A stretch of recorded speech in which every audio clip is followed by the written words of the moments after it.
a blowjob, they actually recommend using a condom. Really? Yeah.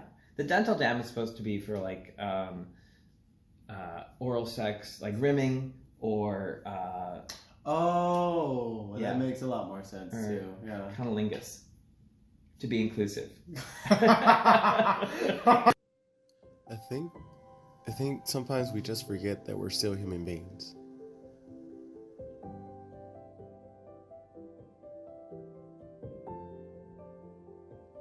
Yeah, I think it's important that everyone should know their status. Knowing your status is the first step to really kind of having that conversation. I think it's important we learn how to tackle stigma and get rid of it. I think it's such an extremely amazing thing that I get to do this every day and meet such great people and learn their story and share some of their story with the people that watch this every day. To remember to stay hopeful in victory. Now, I said this earlier, but it sounds like we use this law. It stemmed from fear and kind of like get tested or like we're gonna prosecute you. But does being homosexual, if you will, has a play into that in these cases? Like when it comes to jurors making their decisions and like hookup culture and like that's the gay agenda, that's a gay thing, like does that so also these I decisions? think it definitely affects if not when these cases are brought, which it may also affect, it definitely affects how these cases are brought and when they're tried, who ends up sort of being convicted. So there's a recent case actually down in Missouri. I don't know if you know about this case, but the Michael Johnson case.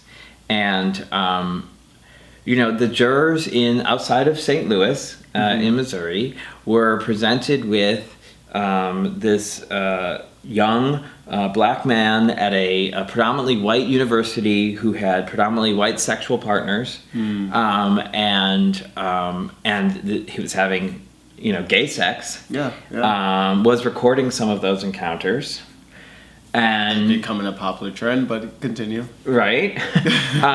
Right. So nothing shocking about any of that to me, right? Mm-hmm. But when you put that before a bunch of jurors who, were clearly a heavily religious group and a conservative group, and then that information was all used to, I think, create an atmosphere of fear, right? And othering, right? Yeah. That this was now, issues of race were sort of raised and inflamed, if you will, for those jurors. And then the fire. Pardon? Fuel to the fire. Yeah. And then gay sex. I mean, they were shown pictures and things that were inflaming the jury about those gay sexual encounters. And I think that there is a lot of disconnect between people who do not participate in hookup culture and sort of the furthest thing from their own experience, that they don't understand it, and then they're going to condemn the person who is engaging in it. And even though they've got both people may have engaged in, right? It took two people to engage in that sexual activity. Yeah. But there was only one of those people that's before the court, right? There's only one person in that encounter that is subject to the disapproval, if you will, of those jurors. Yeah. And that's the person who's accused. That's the person with HIV. The other person, even though they may have the same moral condemnation of it, they're not gonna. That person's not gonna be affected. Only the person with HIV, the person who's been accused. So that comes into that play of the otherism, or singling out that person. That's right. For their choice. That's right. Their sexual orientation. Yeah. And I will say this in general about the ability to get a fair trial for a person living with HIV in these situations. I think is pretty low. The jury is going to be much, much, much more likely to believe the person who is HIV negative or was HIV negative than the person who is HIV positive.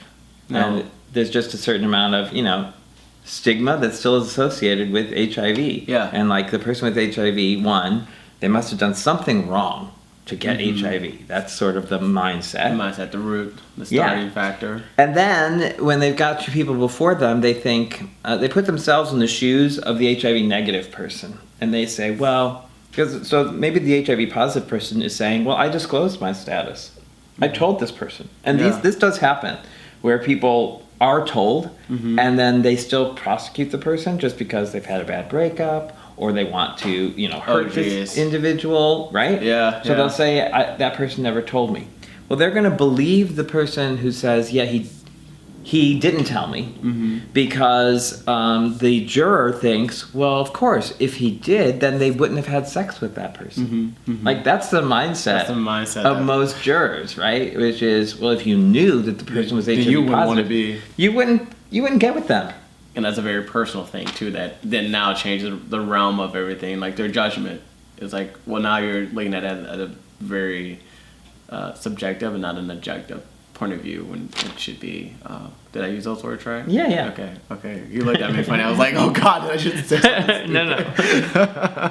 But yeah, like, it becomes more of like, oh, like, of course you don't want to be involved with someone who is HIV positive, but the reason why I say that is because then it affects the decision of what their outcome. Right, whether they think that person disclosed or not. Yeah. Because they think, well, he must not have disclosed. Because if he had disclosed, then they never would have had sex.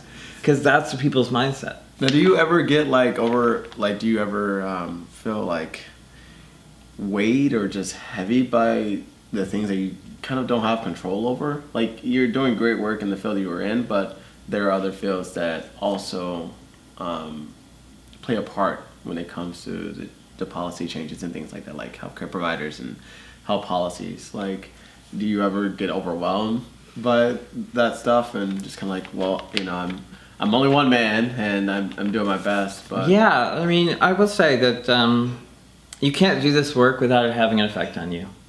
And I mean, I have to do a certain amount of compartmentalizing, otherwise I think I would become overwhelmed. Yeah. Right. Yeah. And I mean, I hope I never do that too much or lose sight completely. But if I I hear about these cases pretty regularly, and if I let every one of them affect me as much as it probably should, I think I'd become a little paralyzed. Yeah. I mean, there's people right now that are in jail, that have served years and have years, if not decades more to serve, based solely on their HIV status. And if you really live with that and think about that, that's really hard. Yeah. Yeah. And I definitely can attest to that, even as a person who's HIV positive, because that has happened to me, where a guy was like, you never told me that you were HIV positive. And I was like, I did, and then also it was on my profile. So I'm like, how did you know? Well, and how would you not have seen that? And then he goes, well, what did he say? It's like, if I would have known that, I would have never had sex with you. And I'm like, your response that you're having is the exact same response the other guys have when they didn't see it, and then when I told them, they had that response, but you didn't. So then I sent him the screenshot of the conversation when I sent it to him, and he was just like, oh, well, you're still a sick person and for doing it. I'm just like, okay, yeah, yeah, no, I mean, it's deeply rooted in a lot of for lack of better words, social. I can't think of the word I'm trying to think of.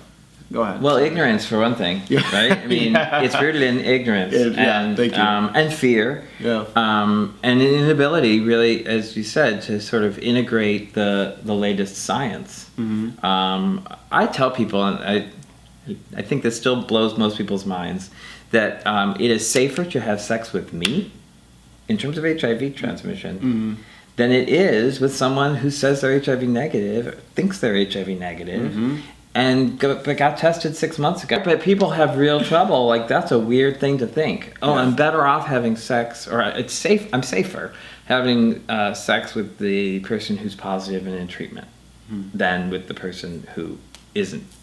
or thinks they're not. And even you just saying that kind of like has me just like in my head, like, man, I never like look about it and think about it that way. And when it's empowering, if you will. It's kind of taking back that control where it's like, no, like I know my status, I know like what's going on in my body. If anything, like I'm a more likely candidate, as terribly as that sounds. But it's true. It's true, yeah. That's right. And that's without even taking PrEP into the picture. Yeah. Right? And then you add PrEP into the picture, and it's like, well, now here's a tool that you have, other person, that you can make sure that you're at a really low risk. And so, hopefully, I will say things have started to change, at least in my experience. But we still have a long way to go. Yeah, indeed. Unjust prosecutions. Oh, yeah. Which is our last topic, and they're actually all highlighted. Well, and we kind of already started talking about some, right? So yeah. So it's hard to get a fair trial. Yeah. I want to go to the one where I was kind of confused about. I'm going to read this out to you guys as well.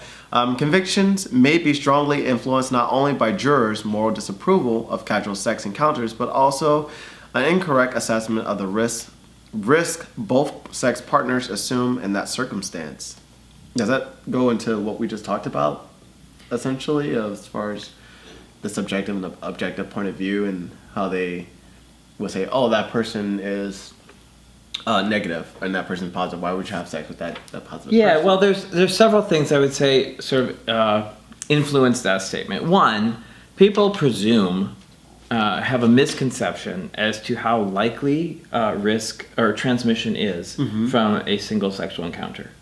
It's actually much, much lower than people believe. So even without taking treatment out of the equation, taking condom use out of the equation, most people think that if you have a single, encounter of receptive anal sex, you're the bottom, that if that's with a person who's HIV positive, oh my God, that it's like 90% chance, right? Yeah. 95% chance. You have to be the bottom. Pardon? Yeah, you have to be the bottom. Well, don't put this on here. It's not like, No, I'm just saying that that's the riskiest form of sex, right? Yeah. That is receptive anal sex, right? Where you're the bottom. But people think that if you have sex in that way with someone who's HIV positive, that is a 95% chance that you're going to get HIV. The fact is that risk is less than 2%. Well, that's why I said that comment, because people who are negative tend to have that mindset, like, no, you have to be the bottom because you're positive, and that puts me less likely at risk to contracting it. And so I'm like, and I've encountered that. I'm just like, what? No, like. Well, I mean, it is true that the risk is lower. Yeah, I'm not saying no to that, but I'm like, that mindset shouldn't be the case if you know that someone's undetected. So, but I'm even talking about, like, let's say, I think this is why we have prosecutors who've come into court and said things like, it was like he held a loaded gun to her head and pulled the trigger. Oh my God. And it's like, well, no, it was nothing like that, because the risk of actual transmission was less than 2%, or probably less than that if it was a heterosexual encounter, right? Yeah. It's less than 1%. It's like 8 in 10,000. It's like 0.08%. So no, it was nothing like holding a loaded gun to someone's head and pulling the trigger. No. Unless that gun had like 10,000 chambers, and only 8 of them had bullets in them. Or a gun-shaped penis. Right. I just, for allegory or whatever, imagery, excuse me. But yeah. So there's that I think there's misconceptions about what the risks actually are. And I'm trying to remember exactly which one are you looking at? Number 8. Influenced not only by the jurors' moral disapproval, and I think we. Oh well, so this is to me just around the idea that this is a shared obligation. So sexual health is not one person's responsibility. It's not the person with HIV's responsibility to maintain the sexual health. Safer sex is a shared responsibility, and that's why one of the reasons why the criminal law is really the inappropriate place to address this, right? The criminal law we generally reserve for situations where there is a perpetrator and a victim. But in these situations, both people have responsibility. Both people can take actions to ensure that there's no transmission of any sexually transmitted infection. And so we don't usually impose criminal penalties unless where there's shared responsibility. We usually save that for there's one bad guy and then there's an innocent victim. But in these sexual encounters, both people have responsibility. They do. You're right. And the reason why I'm like, I got like this light bulb look on my face is because I have encountered people who I've dated where I was kind of pushing them to get on PrEP because you're right, it's not a one person's responsibility. And it's sort of pressure in a sense too that like, you know, like what if I forgot to take my meds one day and like, oh my God, I'm freaking out or whatever. And I have to like tell my partner that this happened and you feel like a sense of unease with yourself.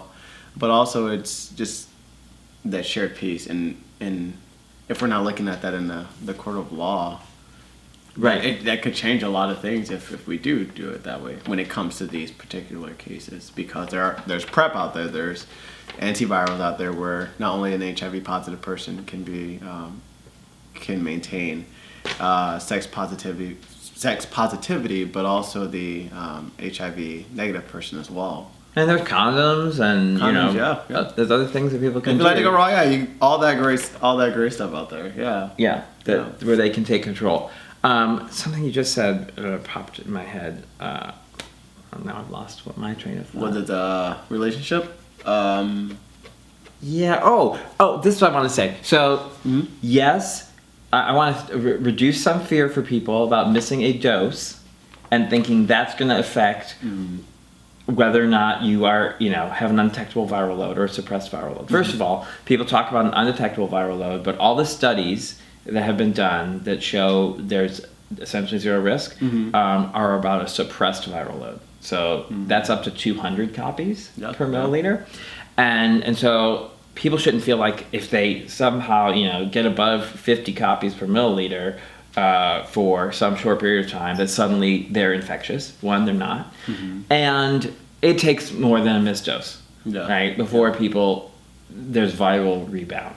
And so obviously everyone should take their meds and take them regularly, and it's important to be adherent to your medication. We're not advocating to miss your medication. But you don't have to freak out if you missed a dose or two. That was me though, like when I first became positive, and like I said, I didn't know a lot of HIV positive guys, and the ones that I did know, I was at a support group, and they were much, much older gentlemen, and I just couldn't relate. It was awkward at times to a point where I had to not stop going because it got that awkward. I won't go into details, but and so I didn't have a mentor really. And I wasn't going to my healthcare provider for that. So for you to say that, you guys, you're right. You don't have to freak out if you do miss your first dose. It happens. Yes. Yeah. Everybody misses doses. I don't know, Maybe there's someone out there who's never missed a dose of their HIV medication. But we're going to need to see some receipts then.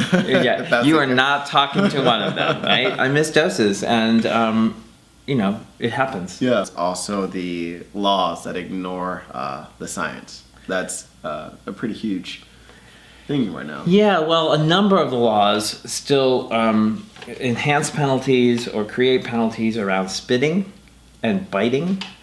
When we know HIV is not transmitted via spitting. There's a guy serving 35 years in Texas for spitting at a police officer. I saw that, yes. Or a correctional officer. Now, I'm not saying he wouldn't be serving any time. The spitting piece is an assault by itself, but the reason he's serving such a ridiculous sentence is that somebody believed that HIV could be transmitted via spitting. So those are laws that ignore the science. Same thing with biting. I mean, is it possible that someone could transmit HIV via biting? Yes. Do we think there's been maybe a case or two of transmission in that way? Yes, but it involved extensive trauma, the blood of the biter in the biter's mouth, right? So.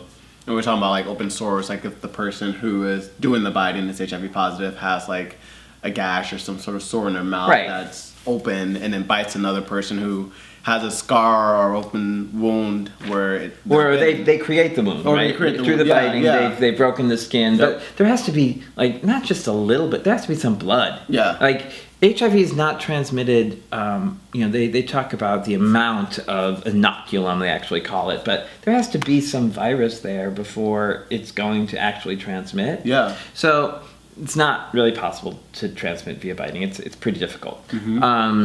Similarly, oral sex, not that easy to transmit via oral sex, if at all. I mean, it's so low that they can't definitively, like the risk of transmission is so low, they can't definitively say that there is a risk of transmission, at least in the absence of, again, trauma in that person's mouth. Like they just had dental work and, blah, blah, blah. Yep.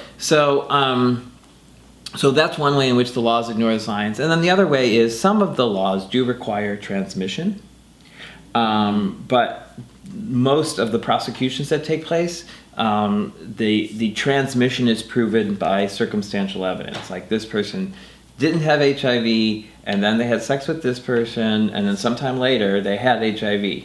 Okay. Well, did they have sex with anybody else in between there? Yeah, Are we sure that this person is the source? There are some tests out there that could show, it's called phylogenetic testing, that could show that the individual was not the source of their HIV, but those tests are rarely introduced or utilized in those prosecutions. So that would be such a good tool, though. Really would be. And actually, this happens for women more often than men. So oftentimes within a relationship, a woman, like an ongoing relationship, the woman will be the first to find out that she's HIV positive because a woman's more likely to have encounters with the healthcare system in terms of her reproductive health, etc., than the man. So, the woman will find out that she's HIV positive, and then, of course, if she goes to her partner, her partner assumes that she had it first and brought the HIV into that relationship when that very well may not be the case. And it's easy to retract that because, like you said, they're more likely to have more health, like a more health record, if you will, to trace that. Yeah. And that actually got me thinking about if someone goes into prison, HIV, they get HIV in the process of being in prison, and then they've gone back into the public and are disclosing that information. That's a whole nother topic, actually. Sorry, I wanted to talk about that another time. But we are touching on a topic that I think is also important for people to know about, at least or is recognized as an issue, and that is the way in which HIV status can be used as a tool or a weapon within relationships. Yeah. So where there is an abusive relationship, a relationship where there's some type of power differential, we have heard anecdotally of people who have had a partner use that against them and say, well, I know you told me, I knew you had HIV, but if you break up with me, if you whatever, don't do what I want you to do, then I'm going to tell the police that you did not disclose your status before we had sex. Jeez. I could have you prosecuted, I could have you put in jail, I can have your children taken away. Can ruin your whole life. Or can ruin your whole life. Yeah. And so it's another problem with these laws is that they can be used by a perpetrator of domestic violence against their victim. So it's another good reason to get rid of them. And that's a hot topic where we are going to be talking about my next season. So hopefully I might find you or find someone here in the Lambda Legal office and say, hey, who wants to talk with me about domestic abuse in relationships when it comes to HIV, and kind of using that as a power device. Yeah. But yeah. 7. So sorry guys, we had to do a quick equipment break, if you will. So 7. Extremely difficult to prove disclosure. Yeah, and this we kind of we touched on a little bit before when you were talking about we were just talking about encounters, right? And like telling someone or having it on your arm, right? Yep. So as that person noted when we were talking earlier, Well, they didn't see it on your bio, right? On your profile. On my profile, yeah. And so even though it was there, right? And I tell people all the time, like, I'm the most out person about my HIV status. I mean, it's literally in my bio on our website here at Lambda Legal. It's like it's in my professional bio. Yeah. And yet, I encounter people all the time that did not read my professional bio, right? Or, maybe didn't pay that close of attention to my profile. And actually, I don't even necessarily put it in my profile because I feel like it can be a way of like shutting things down before they even potentially get started.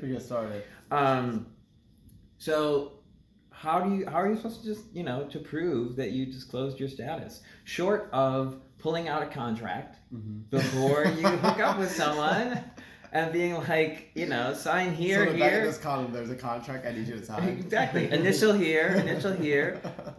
That's not super romantic. No. Not the most conducive thing. Now we start telling people, well, maybe put in a text. Have them respond to a text if you are going to disclose. But here's the other thing that we know is that disclosure is not always going to happen. And so it creates a really difficult situation. If you have disclosed, how you prove that. And again, it comes back to what I said earlier about if it's a he said, or a he said, she said in court over whether or not there was. Or she said. Or she said, although I don't use that one because HIV transmission in that context is pretty rare. I know, but we need to be inclusive. Well, okay, so we're being inclusive. Yeah. That is true. I'm not gonna deny that. I just want to be inclusive. Yeah. That if it comes down to that in a court of law, they're going to believe the person who's HIV negative or who was HIV negative, and not the person who's HIV positive. It's just if they're weighing the credibility of the two people, the person living with HIV is pretty much always going to lose. So the laws create a real problem in that regard. Even if you have like the information that you disclose that information. Well, if you have like the signed contract. Well, yeah, then they'll believe you. But I mean, like, it's hex or like, because it goes to like my situation because I have a screenshot of it. But like, does that prove anything? Like, well, right, no, see, it doesn't really, right? Because someone could say, well, that's fine, it was on his profile, but I didn't see that. Yeah. Right? Because all it matters is whether or not that person actually knew. Yeah. Right? And so that's why we tell people if they're going to use their phone, that they should have that person respond. Saying that it's not enough that you just put it out there in a text. You need to have that person respond and acknowledge that they got the information. Now, is there a difference when you say HIV positive or undetectable? Because I just say undetectable. I don't even say HIV positive. I just say I'm undetectable. Yeah. Instead of saying that. Does that change the? I mean, I think that context of things. I don't know. It would be I think a question when you got to that trial, and I think for probably jurors.